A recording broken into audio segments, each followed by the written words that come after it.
নমস্কার আমার প্রিয় বন্ধুরা, গত পর্বে আমরা দেখলাম কি সুন্দরভাবে মাঝ সমুদ্র হয়ে আমরা পৌঁছে গেছিলাম কাবেরাট্টি আইল্যান্ডে, আর সাথে উপভোগও করেছিলাম কাবেরাট্টির সানরাইজ।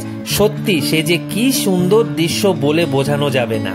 যদি আগের ব্লগটা না দেখে থাকো তাহলে আগের ব্লগটা দেখার অনুরোধ রইল আমার এই চ্যানেলে।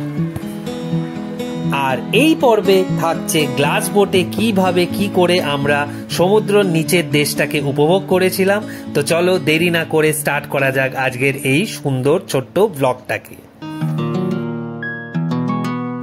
আমরা ইস্ট জেটিতে ঘুরে আসার পর স্ট্রেটওয়ে ব্রেকফাস্ট সেরে সোজা রেডি হয়ে গেছিলাম সমুদ্র স্নানের উদ্দেশ্যে। আমরা বেরিয়ে পড়েছি কাবারাট্টিতে সি বাথের জন্য। তো এই যে জিকো আছে আর সবাই রেডি আছে যার যার ড্রেসে। এই যে মিন্টু কাকা ফটোগ্রাফি করছে আর এদিকে সবাই এখানে আছে। তো এবার যাবো আমরা স্ট্রেটওয়ে আই লাভ কাবারাট্টি যেখানটা লেখা আছে ওই জায়গা অবধি পৌঁছাবো, তারপরে ওইখানে গিয়ে আমরা সি বাথ করবো, স্নান বা যাই বলো তোমরা। তো ওই ব্লগগুলো থাকছে, পুরোটা দেখতে থাকো। আজকে কাবেরাট্টি সমুদ্রকে ফুললি এনজয় করব আমরা সবাই মিলে।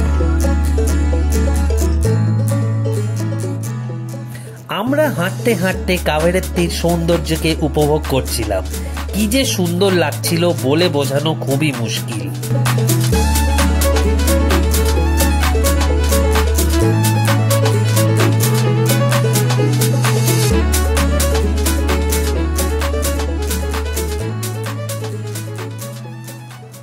একদিকে নীল সমুদ্র আর অন্যদিকে সাদা বালির কার্পেট। এই দৃশ্য দেখে মনে পড়ে যাবে একটা দেশেরই কথা, মালদ্বীপস। কিন্তু এ যে আমাদেরই ভারতের লাক্ষাদ্বীপ, যেটা বলে বোঝানো যাবে না কতটা সুন্দর এই আইল্যান্ড।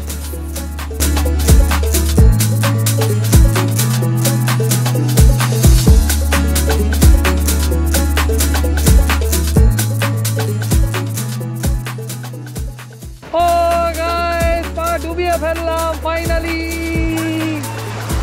সমুদ্র, আজকে উত্তাল স্নান করবো সমুদ্রে। এই সমুদ্রটা একদম সাইলেন্ট সমুদ্র। আর দেখি গ্লাস বোট যদি করা যায়, গ্লাস বোট করে এসে মোস্ট প্রবলি আমরা এখানে সি বাথ করবো সবাই মিলে।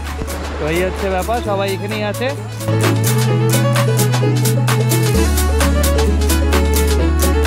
এখন আমরা গ্লাস বোটে করে কোরালস দেখতে যাবো। এই যে গ্লাস বোট, আর গ্লাস বোটে 6 পার্সেন্টে ভাড়া নিল 2500 টাকা, 2500। দেখি একটু নেগোশিয়েট করা যায় নাকি, ছজন করে যাব, তাই হচ্ছে ব্যাপার। আর এই যে সবার হাঁটছে।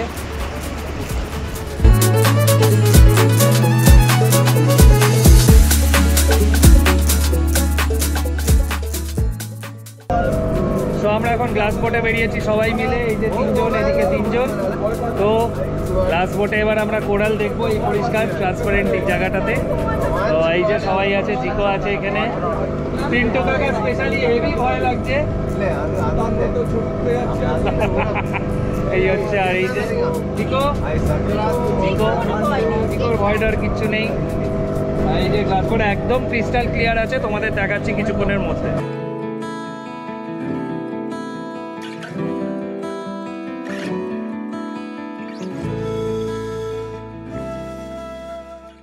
আমার হেভি ভয় করছিল গোপ্রোটাকে জলে ডোবাতে, বাট ডুবিয়েই ফেললাম গোপ্রোটাকে জলে।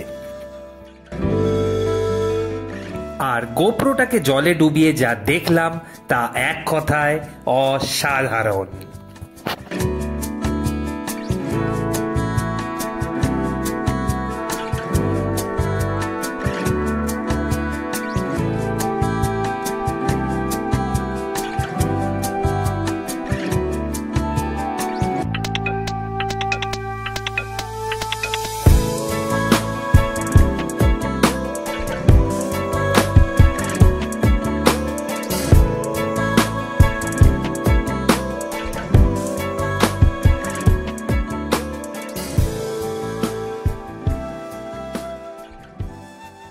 জলের নিচে তো অনেক মাছেদের সংসার দেখা গেল, তবে এবার দেখা যাক বিভিন্ন রকমের কোরালস।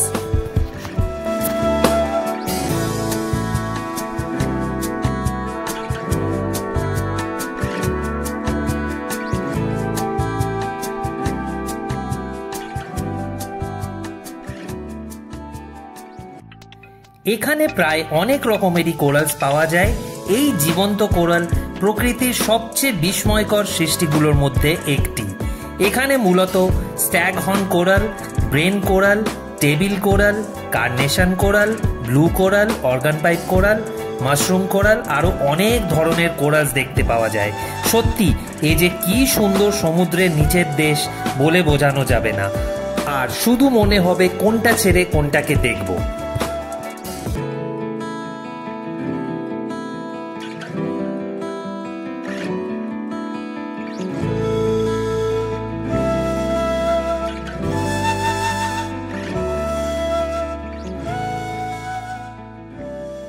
কাভেরাট্টিতে এসে কিন্তু এই গ্লাস বোটে চড়া একদম ভুলবে না, একদম 100% রেকমেন্ডেড।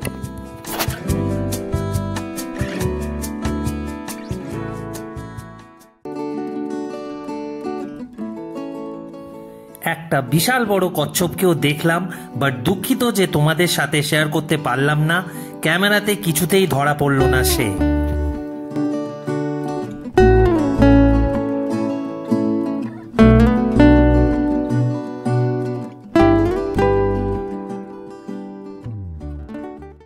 আর এই যে নিচে দেখছো, এইটাই হচ্ছে কোরাল রিফ রিস্টোরেশন মিশনের অঙ্গ।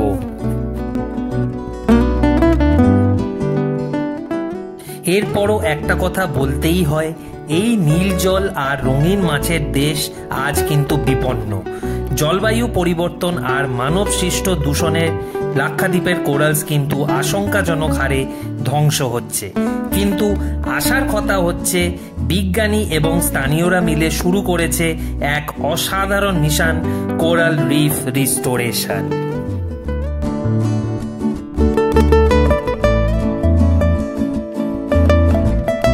প্রতিরোপণ কোরাল হলো ভবিষ্যতের জন্য একটি আশার আলো। লাক্ষাদ্বীপের এই অমূল্য সম্পদ রক্ষায় আমরা সবাই মিলে কাজ করলে আবারও ফিরে পাবো সেই রঙিন জল জঙ্গল।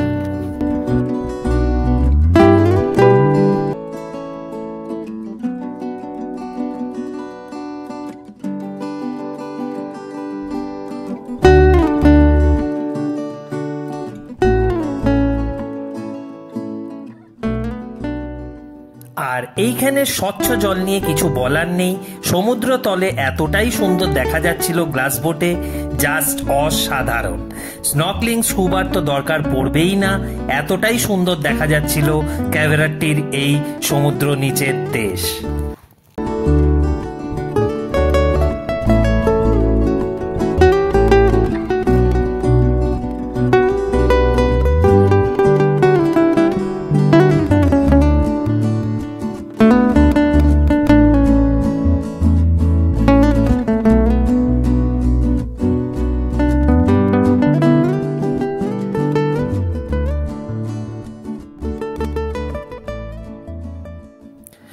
যা দেখলাম তা জীবনে কখনো ভুলবো না, লাইফ টাইম মেমোরি কার্ডে সেভ হয়ে থাকবে এই দৃশ্য। 100% ট্রাই করবে তোমরা এই গ্লাস বোট, একদম ভ্যালু ফর মানি। এবার তাহলে মাছের দেশ থেকে বেরিয়ে আসা যাক সমুদ্রর পাড়ে।